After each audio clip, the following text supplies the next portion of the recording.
Hello, good evening. Welcome to the channel Stock Monologist. So last का पूरा हफ्ता हमने ये देखा कि मार्केट में कोई भी मूवमेंट नहीं आई है। आपने एक पैटर्न नोटिस किया होगा। मार्केट गैप अप या गैप डाउन ओपन होती है और जो वो फर्स्ट 5 मिनट्स होते हैं उसी के अंदर वो अपनी एक रेंज बना देती है एंड देन पूरा दिन उसी रेंज में वो रहती है। अब मार्केट एंटर हो चुकी है एक्सपायरी मंथ में, जो कि ट्यूसडे है, मींस 2 दिन बाद, परसों। अब बेसिकली पॉइंट ये है कि क्या अब ये रेंज टूटेगी या नहीं टूटेगी, बिकॉज अभी तक हमारे पास रोल ओवर्स का डाटा प्रॉपर आया नहीं है, वो अभी चेक करना पड़ेगा। जो रोल ओवर्स का डाटा अभी तक शो कर रहा है वो ये शो कर रहा है कि जो ये एक्सपायरी है ये 24,000 के ऊपर होनी चाहिए एंड 24,500 के नीचे। मींस आप ये कह सकते हो एज पर योर डाटा कि 24,000 टू 24,500 की रेंज के अंदर एक्सपायरी होनी चाहिए। अब सबसे बड़ा जो हमारे लिए पॉजिटिव चल रहा है इस टाइम वो ये है कि डॉलर इंडेक्स हमारा 99 के नीचे आ गया। डॉलर इंडेक्स जितना नीचे जाएगा उतना ज्यादा मेटल्स के लिए अच्छा है, उतना ज्यादा वर्ल्ड इकोनॉमी के लिए अच्छा है। अब मेटल्स का एक अच्छा वेटेज है इन द निफ्टी, जो उसे डिफेंड करवा सकता है निफ्टी को कि वो 24,000 नौ तोड़े। तो अभी जो डाटा बना हुआ है उसके हिसाब से ये लगता है कि मोर चांसेस हैं कि एक्सपायरी जो है वो 24,500 के पास, यानी 24,400 से 300 की रेंज में होनी चाहिए। और इसमें अभी तक कोई ऐसा मूवमेंट नहीं दिख रही कि जिस वजह से कोई बड़ा क्रैक आ गया, except crude. Crude no doubt एक इशू है, वो हमें देखना पड़ेगा। बट फ्राइडे को इवनिंग में क्रूड में एक अपर साइड एक रेजिस्टेंस दिखी 95 के पास एंड वहां से इसमें एक थोड़ा सा करेक्शन दिखा। सो मुझे यहाँ पर अभी तक अच्छी लग रही है मार्केट। नो डाउट डाटा अलग कह रहा है, क्रूड की मूवमेंट अलग कह रही है एंड हमारी स्टॉक मार्केट से परफॉर्म नहीं कर रही, बट फिर भी मुझे लगता है ये एक्सपायरी में कोई ज्यादा हमें नेगेटिविटी नहीं सोचनी चाहिए अभी तक। बेटर क्या है, आप एक्सपायरी के लिए दोनों साइड की पोजीशंस बनाओ, लॉन्ग की भी शॉर्ट की भी, ताकि आपका रिस्क भी सेफ रहे और न्यूट्रल स्ट्रेटेजी आपकी बन भी सकती है। This can be the better option. Now starting with the levels.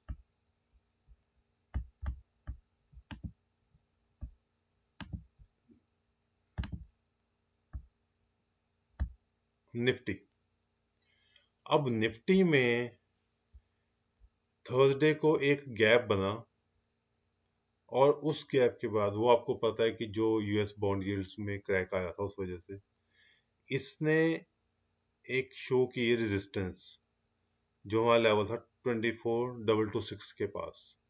Then इसने उसी के पास में क्लोजिंग दी, कास्ट फैक्ट की वजह से जो ये नेगेटिव एंड में होनी थी ये थर्सडे को जो लास्ट, वो प्रोटेक्ट होगी।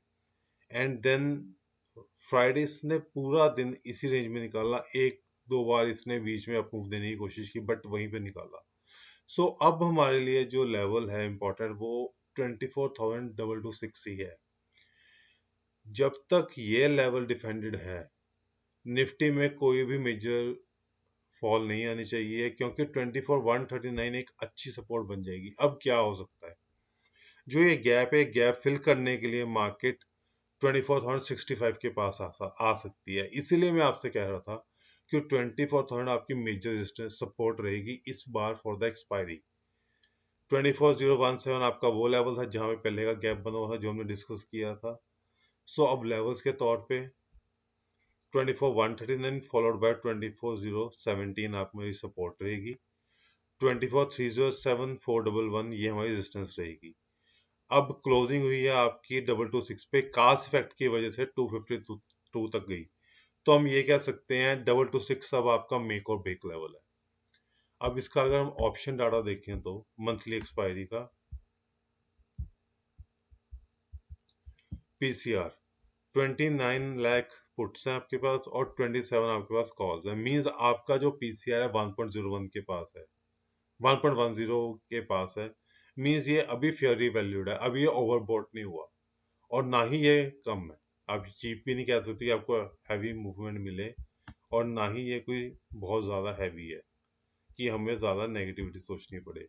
सो नियर बाय रेजिस्टेंस आपके 24 250 के 252 के ऊपर बंद हुआ ड्यू टू कास्ट 1,05,000 पुट्स हैं, 1,04,000 कॉल है। ये देखो, ये मेन चीज थी जो मैं आपको कह रहा था कि पूरा दिन जो इसने निकाला एक ही रेंज में, ये इसका रीजन है क्योंकि इन्होंने 250 के ऊपर ही किसी ने दोनों साइड की पोजीशंस क्रिएट कर रखी हैं। अब नियरेस्ट 2,07,000 पे आपकी कॉल्स हैं एंड 2,31,000 पे आपकी पुट्स हैं। मींस ब्रॉडर रेंज आपकी 24,200 टू 24,300 आपकी इंटरडे की रेंज बन जाएगी। हाईएस्ट पुट राइटिंग आपकी, सेकंड हाईएस्ट आपकी है 24,500 पे कॉल राइटिंग है एंड पुट राइटिंग है 24,000 पे 2,72,000। मींस जो मैंने आपसे कहा था कि 24,500 तोड़ने का भी कुछ दिख नहीं रहा है और 24,500 के ऊपर भी एक्सपायरी होगी ये भी नहीं दिख रही है। सो दिस इज योर निफ्टी। एक बार बैंक निफ्टी का डाटा भी पहले यहीं पर डिस्कस कर लेते हैं। अब इसकी भी पीसीआर की बहुत इंपॉर्टेंस है बिकॉज ये मंथली एक्सपायरी में होता है। 4,96,000 आपके पास पुट्स हैं, 5,74,000 कॉल्स हैं। मींस ये आपकी जो है ये 0.9 है। ये आपकी ज्यादा बेटर है जो दिखा रहा है कि निफ्टी बैंक पहले परफॉर्म कर सकता है। सो इसकी स्ट्राइक्स जो हमारे पास बन रही हैं ये देखिए 57,800, वैसे ही 5,772 हमारी बिगेस्ट रेजिस्टेंस है। 58,000 पे 72,000 कॉल्स हैं। पूरा मंथ इसने इसी लेवल को प्रोटेक्ट करने में, सॉरी क्रॉस करने में निकाला बट क्रॉस नहीं कर पाया। एंड 44,000 आपकी 57,000 पे पुट्स हैं। मीन्स 57,000 टू 58,000 की रेंज है। 57,000 के पास आएगा बाइंग आ जाएगी, 58,000 के पास आएगा तो सेलिंग आ जाएगी। Now the charts. Bank Nifty, bank Nifty ने भी 20th को जो क्लोजिंग दी को एक गैप बनाया था, हाई बनाया 57,700 के पास, वहां से इसमें फॉल आई थी एंड डे लो पे बंद हुआ था। देन कल इसने 5,772 टेस्ट किया बट वहीं से इसमें सेलिंग आ गई एंड इसने 5,762 के पास इसने एक सपोर्ट ली। अब आप देखो इसी रेंज में इसने कितनी बार सपोर्ट ली, सुबह 10 बजे, देन 12:15, देन 1:45, देन 2 बजे फिर से, देन 3 बजे। सो बेसिकली इसने 57,600 को प्रोटेक्ट करने की कोशिश की। अब उसका रीजन हमें ऑप्शन चेन में मिलेगा कि भाई ऐसा क्यों हुआ। 57,600 पे कोई ज्यादा पुट्स नहीं थी, सिर्फ 10,000 थी, ठीक है। इससे पहले जो आपकी मेन स्ट्राइक बनती है 500 पॉइंट्स में, हमेशा बैंक निफ्टी को देखते हैं तो 57,500 पे 33,000 पुट्स थी एंड कॉल्स थी 26,000। सो बेसिकली आपका कल 57,500 प्रोटेक्ट हुआ है, 57,600 नहीं। तो हमारे लिए एक near by support on the basis of data 57,500 भी है एक। सो 57,500 के पास हमारी एक सपोर्ट दिख रही है जो यहाँ पे जो उसने गैप बनाया था 43 पे। देन उसके बाद आपका जो एक गैप है इसकी आप एक देख सकते हो 57,237। अगर ये गैप फिलिंग होती है तो 57,119 हमारी परफेक्ट लॉन्ग क्रिएट करने की रेंज है, बिगेस्ट सपोर्ट। रेजिस्टेंस 5,772 है और मेजर रेजिस्टेंस जिसके ऊपर ब्रेकआउट होगा वो है 58,146। बट अगर 5,772 के ऊपर ये सस्टेन करता है तो एक बार ये 58,000 को जरूर टेस्ट करेगा। एंड निफ्टी बैंक का पीसीआर सिर्फ 0.9 है। इसमें अगर थोड़ी सी भी सेलिंग आई, ये ओवर सोल्ड हो जाएगा, क्योंकि अब इसके अंदर पोजीशनिंग बनेगी जो अभी तक नहीं बनी है। अभी तक उनके पास सिर्फ निफ्टी था एक्सपायरी के तौर पे, major index. Second major index अब बैंक निफ्टी आ जाएगा, बिकॉज 2 दिन एक्सपायरी में। सो इससे आपको जरूर रडार पे रखना है। Then the Reliance. रिलायंस ये रेंज में फंसा हुआ है, बस ये इतना कर रहा है कि मुझे 1300 नहीं तोड़ना। अगर मैं तोड़ूंगा तो मैं 1284 को जरूर प्रोटेक्ट करूंगा। तो ये जो 1284 की बिगेस्ट सपोर्ट है, 82 टू 84 की, ये सपोर्ट ये बचाने की कोशिश कर रहा है। एंड रेजिस्टेंस की वही है अभी भी, इसने वही लेवल्स हैं इसके, 1350। जब तक इसके ऊपर नहीं जाता, इसका मूवमेंट में नहीं आएगा। एंड वहां पे हम जाके कहेंगे कि हाँ अब हम थोड़े पॉजिटिव हो गए। 1373 के ऊपर ब्रेकआउट, बट रिलायंस में हम बहुत पॉजिटिव हैं। इसमें ये ओवरसोल्ड टेरिटरी में है स्टॉक, ये कभी भी मूव कर सकता है। HDFC bank. HDFC बैंक भी वही कर रहा है, ये बेसिकली जो इसकी मेजर सपोर्ट है 716, उसे ब्रेक नहीं करना चाहता। वहां से थोड़ी थोड़ी से मूव आ रही है जिससे ये प्रोटेक्ट कर रहा है। सो HDFC बैंक के लिए मेक और ब्रेक लेवल 716 ही रहेगा। अब 2 दिन एक्सपायरी में है, अब तो रिलायंस और HDFC दोनों में वॉलेटिलिटी आ सकती है।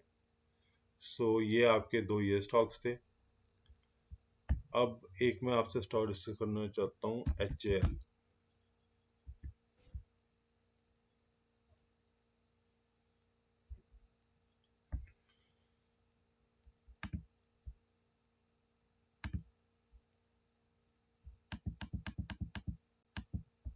ये देखिए HAL।